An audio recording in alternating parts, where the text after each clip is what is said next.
Assalamualaikum warahmatullahi wabarakatuh. Yang kami hormati Ibu Nur Lutfiana MKom selaku dosen mata kuliah Audit Sistem Informasi serta kawan-kawanku sekalian. Kami dari kelompok 7 akan mempresentasikan tentang audit sistem informasi penilaian siswa pada sistem akademik menggunakan framework COVID-5 domain DSS di SD Tunas Bangsa Cikarang. SD Tunas Bangsa Cikarang merupakan sekolah swasta yang berlokasi di Jalan Majapahit nomor 39, Taman Simpruk Lipo Cikarang. Sekolah ini berdiri pada tahun 1994, mempunyai total 24 guru dan 218 siswa yang tersebar di 12 kelas. Sebelum kami memulai pembahasan, izinkanlah saya untuk memperkenalkan para anggota kelompok 7. Yang pertama, yaitu saya, Gali Permati Pratama, sebagai ketua, lalu ada Widya Stuti sebagai anggota 1, Reni Oktora Sianturi sebagai anggota 2, Siti Asia anggota 3, lalu yang terakhir yaitu Rohati Apriliani sebagai anggota 4. Jadi, sekolah ini merupakan sekolah yang memanfaatkan teknologi informasi sebagai operasional sistem informasi akademik siswa, atau bisa disingkat SIAS. Aplikasi ini digunakan untuk mengolah semua data yang berhubungan dengan kegiatan akademik. Dari registrasi siswa baru, pembelajaran dan karakter, sampai ke nilai sebagai laporan akademik para siswa. Dalam penggunaannya, sistem informasi penilaian siswa ini sudah berjalan sesuai fungsinya. Namun, belum dilakukan evaluasi dan implementasi pada sistem tersebut. Karena sistem informasi akademik ini sangat penting dalam proses registrasi pembelajaran terutama untuk penilaian siswa di sekolah, maka dilakukanlah proses audit pada sistem informasi akademik agar mengetahui sejauh mana sistem ini berjalan, kendala dan kekurangannya apa saja, serta solusi apa yang diberikan agar sistem informasi akademik siswa SD Tunas Bangsa dapat berjalan secara maksimal. Audit sistem informasi ialah evaluasi yang bersifat independen dengan prosedur standar pengukuran untuk menjaga informasi elektronik dari kehilangan atau kerusakan yang tidak disengaja. Untuk pembahasan COVID, pada versi umumnya COVID merupakan salah satu kerangka kerja atau framework dalam mendukung tata kelola teknologi informasi. Prinsip dasar pada framework COVID adalah menyediakan informasi yang diperlukan untuk mencapai tujuan perusahaan atau organisasi. COVID-5 adalah sebuah versi pembaharuan yang menyatukan cara berpikir yang mutakhir di dalam teknik-teknik dan tata kelola TI perusahaan. COVID-5 dibangun berdasarkan pengembangan dari COVID 4.1. 5 prinsip COVID-5. 1. Meeting stakeholder need, memenuhi keinginan pemangku kepentingan. Perusahaan menciptakan nilai bagi stakeholder dengan mempertahankan keseimbangan antara realisasi manfaat dan optimalisasi resiko serta penggunaan sumber daya. 2. Covering the enterprise end-to-end, mencakup enterprise end-to-end, mengintegrasikan tata kelola perusahaan TI dalam tata kelola perusahaan. Yang ketiga, applying a single integrated framework, menerapkan single framework yang terpadu kaitan dengan IT standar dan praktik terbaik. 4. Enable a holistic approach, mengaktifkan tata pendekatan yang menyeluruh. Manajemen TI perusahaan yang efisien dan efektif memerlukan pendekatan yang menyeluruh dengan mempertimbangkan beberapa komponen yang berintegrasi. 5. Separating governance from management, memisahkan tata kelola dari manajemen. Kerangka COVID-5 membuat perbedaan yang jelas antara tata kelola dan manajemen. Untuk deliver service and support atau disebut dengan DSS, ini domain ini berkaitan dengan pengiriman aktual dan dukungan layanan yang dibutuhkan, termasuk pemberian layanan, pengelolaan, keamanan, dan kontinuitas. Dukungan layanan untuk pengguna dan pengelolaan data dan fasilitas operasional. Metode penelitian, berikut langkah penelitian yang digunakan.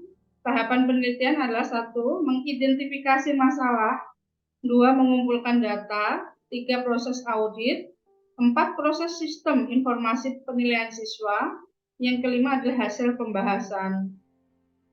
Untuk metode penelitian, yang pertama adalah mengidentifikasi masalah dengan melaksanakan atau melakukan observasi untuk mengetahui informasi terkait permasalahan yang sedang terjadi saat ini di sistem informasi akademik siswa SD Tunas Bangsa terkait objek penelitian, dan dilanjutkan dengan menentukan batasan masalah. Setelah itu, penelitian melakukan studi pendahuluan meliputi studi pustaka, studi objek penelitian, dan dengan cara upaya menyelesaikannya permasalahannya.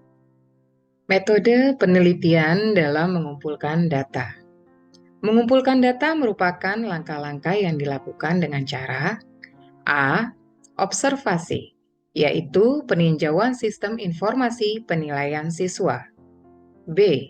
Wawancara, yaitu mengemukakan pertanyaan secara langsung kepada pengguna sistem informasi.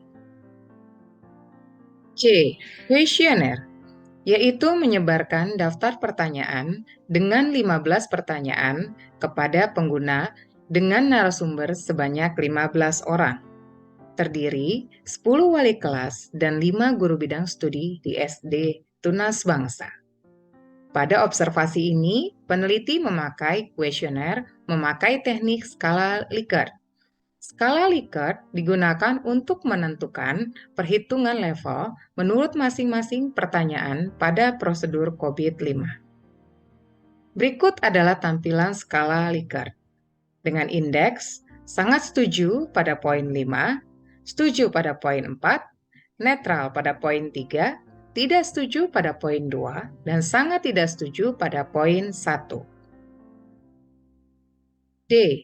Perhitungan nilai kematangan Maturity. Nilai kematangan atau Maturity level didapatkan dari perhitungan masing-masing jawaban oleh responden, dikalikan dengan bobot setiap jawaban yang telah ditetapkan dan dibagi dengan total pertanyaan. Berikut adalah rumus perhitungan nilai kematangan, yaitu indeks Maturity, dengan jawaban dikali bobot dibagi total pertanyaan. Skala yang digunakan untuk menentukan level kapabilitas menggunakan skala NPLF. Setiap penilaian memiliki tingkat pencapaiannya masing-masing. Berikut adalah tabel skala peratingan. Skala not achieved atau tidak tercapai, tingkat pencapaian 0 sampai 15%. Partially achieved atau tercapai sebagian, tingkat pencapaian lebih dari 15-50%. Largely achieved atau sebagian besar tercapai, lebih dari 50-80% tingkat pencapaian. Fully achieved atau tercapai penuh, tingkat pencapaian di atas 85-100%. Berikut adalah tampilan dari deskripsi tingkat maturity model. Level 0 atau incomplete process, proses TI tidak diimplementasikan atau gagal mencapai tujuannya. Level 1 atau perform process, proses TI telah diimplementasikan dan mencapai tujuannya.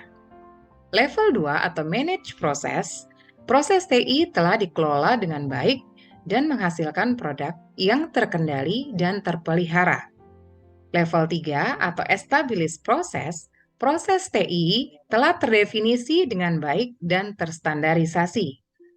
Level 4 atau predictable process, proses TI telah dilakukan secara konsisten dengan batas-batas yang terdefinisi. Level 5 atau optimizing process, proses TI ditingkatkan secara berkelanjutan yang berguna untuk memenuhi tujuan bisnis saat ini dan di masa depan. Nilai kesenjangan kematangan saat ini. Berdasarkan nilai kematangan, dapat diketahui nilai kesenjangan masing-masing domain. F. Studi literatur yaitu mengumpulkan data dan informasi dari semua literatur seperti buku, jurnal, dan artikel melalui internet yang berkaitan dengan judul yang diambil. Proses audit dilakukan dengan dua cara. Yang pertama, metode audit pada sistem informasi penilaian siswa memakai framework COBIT versi 5 domain DSS. Yang kedua, analisis hasil dilakukan dengan menganalisa hasil dari pengolahan data yang kemudian menetapkan capability level pada tiap-tiap subdomain searah pada framework COBIT 5. Gambaran proses dari Sistem Informasi Penilaian Siswa SIAS SD Tunas Bangsa, yaitu siswa menjawab soal online maupun offline, soal web atau soal via kertas diserahkan ke murid untuk dikerjakan. Setelah selesai dikerjakan, guru akan melakukan koreksi jawaban siswa. Guru melakukan input data nilai di SIAS, dan siswa menerima hasil dengan login dengan akun siswa pada SIAS. Apabila hasil di atas nilai KKM, maka siswa tuntas. Namun, jika nilai di bawah KKM, maka siswa akan melakukan HER. Hasil penelitian. Untuk menghitung tingkat kematangan, setelah dilakukan penyebaran kuesioner dan kuesioner selesai ditanggapi oleh responden, maka kita masukkan ke dalam tabel perolehan hasil sebaran untuk mempermudah menghitung indeks maturity. Berikut adalah tabel perolehan sebaran. Arti dari kolom A sampai dengan O adalah inisial responden dengan jumlah responden 15, yaitu 10 wali kelas dan 5 guru. Pada baris tabel menampilkan item pertanyaan dengan jumlah 15 pertanyaan untuk menganalisa tata kelola TI dari masing-masing proses DSS 1, DSS 2, DSS 3, DSS 4, DSS 5, dan DSS 6. Lalu menghitung nilai current maturity dengan cara jumlah dari jawaban dikalikan bobot pertanyaan, hasilnya tertampil pada kolom total. Kemudian, total dibagi dengan jumlah responden dengan jumlah 15, sehingga menghasilkan current maturity dan maturity level dari masing-masing item pertanyaan. Berikut adalah tabel rekapitulasi model capability. Lakukan perhitungan rata-rata proses dari masing-masing proses dengan cara contoh pada DSS 1 terdapat 3 item pertanyaan. Jumlah current maturity dari item pertanyaan DSS 01 yaitu 12,6, kemudian dibagi dengan 3, yaitu hasilnya 4,20. Untuk menghitung analisis nilai kematangan dengan model capability terhadap proses domain DSS dengan jumlah domain 6, yaitu dengan menjumlahkan hasil rata-rata proses dengan hasil 24,28, kemudian dibagi dengan 6. Maka diperoleh nilai tingkat kematangan yang telah dicapai oleh SIAS adalah 4,05. Dengan hasil tersebut, maka masuk ke dalam kategori maturity level 4, yaitu predictable process. Selanjutnya, diperlukan perhitungan kesenjangan untuk mengetahui nilai kesenjangan yang terjadi. Tentukan nilai expect maturity atau nilai yang diharapkan atau ditargetkan. Nilai kesenjangan yaitu mencari selisih dari nilai rata-rata proses yang didapatkan dengan nilai yang ditargetkan. Dengan rumus, expect maturity dikurangin rata-rata yang telah dihasilkan. Berikut adalah tabel yang menunjukkan nilai kesenjangan yang terjadi. Kesenjangan yang diperoleh adalah jumlah dari seluruh gap, yaitu minus 0,28. Terima kasih. Berikutnya adalah gambaran dari grafik hasil analisis kesenjangan atau gap, yang dimana ada DSS 01 hingga DSS 06 yang menampilkan nilai current maturity dan expected maturity. Selanjutnya, ada tabel perhitungan tingkat kematangan dengan skala perintingan, yaitu di kolom pertama terdapat subdomain DSS yang terdiri dari DSS 01 hingga DSS 06. Di kolom kedua ada indeks kuesioner, WP standar, dan WP aktual, di mana kolom ini berisikan nilai dari perolehan yang sudah kita tentukan. Lalu, di kolom terakhir ada maturity index, yaitu nilai dari perhitungan WP aktual dibagi WP standar, lalu dikali dengan indeks kuesioner. Contoh seperti di DSS 01, yaitu WP aktual bernilai 82%, dibagi dengan WP standar yang bernilai 10, lalu dikali dengan indeks kuesioner yang bernilai 4,2. Maka untuk maturity indeksnya senilai 0,34. Begitupun untuk perhitungan DSS 02 hingga DSS 06. Setelah kita menghitung maturity index dari DSS 01 hingga DSS 06, maka total maturity indeksnya yaitu terdapat 1,55. Nah, setelah menentukan total maturity index, kita menentukan maturity levelnya, yaitu total maturity index 155 dibagi dengan total DSS, yaitu ada 6. Jadi 1,55 dibagi 6, yaitu terdapat nilai 0,26 atau 26% untuk nilai maturity levelnya. Berdasarkan hasil yang diperoleh dari perhitungan di atas, maka kesimpulan yang didapat adalah tingkat kematangan berada pada level 4. Level 4 adalah predikat label proses yang memiliki arti proses yang ditetapkan telah beroperasi dalam batas yang ditentukan untuk mencapai hasil prosesnya. Berdasarkan perintingan bahwa hasil dari audit pada SIAS berdasarkan COVID 5 dengan domain DSS adalah 0,26 atau 26%. Hasil yang didapat adalah partially accepted, bahwa proses ini sudah dijalankan dengan baik, tetapi masih diperlukan peningkatan secara konsisten agar kesalahan yang telah diketahui tidak terjadi kembali. Dari hasil analisis, terdapat 6 rekomendasi. Yang pertama yaitu monitoring. Dengan memonitoring dan mengevaluasi SOP yang telah dibuat untuk mengoptimalkan sistem. Yang kedua, peraturan kinerja, yaitu membuat peraturan kinerja yang lebih detail lagi agar layanan dapat diukur karena harus layanan yang dapat memenuhi setiap proses bisnis sehingga proses dapat berjalan sesuai yang dengan diharapkan.